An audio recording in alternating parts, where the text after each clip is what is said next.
বাংলাদেশের কাছে দারুণ সুযোগ অস্ট্রেলিয়ার মাটিতে অস্ট্রেলিয়াকে হারিয়ে ইতিহাস গড়ার। দেখার বিষয় ইতিহাস গড়তে পারে কিনা।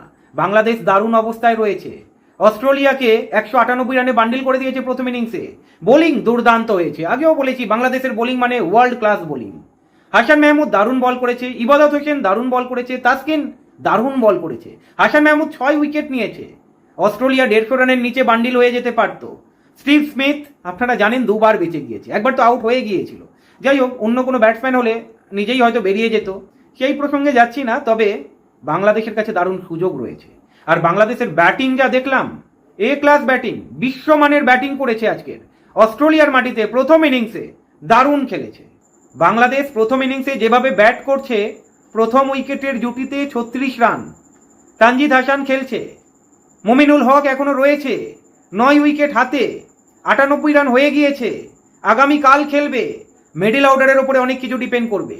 দেখার বিষয় মিডল অর্ডার ঝুলিয়ে দেবে না তো। আর মিডল অর্ডার যদি আগামীকাল দাঁড়িয়ে যায়, বাংলাদেশকে কেউ আটকাতে পারবে না ইতিহাস রচনা করতে। বাংলাদেশ যদি এই টেস্টে 150 থেকে 200 রান লিড দিয়ে দেয়, মানে 300 350 রান করে নেয়, তাহলে অস্ট্রেলিয়া হারবে। তার কারণ বাংলাদেশ যেভাবে বোলিং করছে, বাংলাদেশের বোলিংয়ের সামনে দাঁড়াতে পারবে না। তবে সব কিছু ডিপেন্ড করছে এই উইকেটের জুটিটা, মুমিনুল হক এবং তানজিদ হাসান।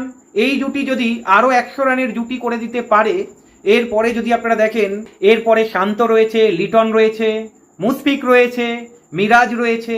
এই মিডল অর্ডার যদি ঠিকঠাক খেলতে পারে আর 350 কাছাকাছি যদি রান তুলে দিতে পারে, এই টেস্টে বাংলাদেশকে কেউ আটকাতে পারবে না। এই টেস্ট বাংলাদেশ জিতবে এবং অস্ট্রেলিয়ার মাটিতে 23 বছর পরে ইতিহাস রচনা করবে।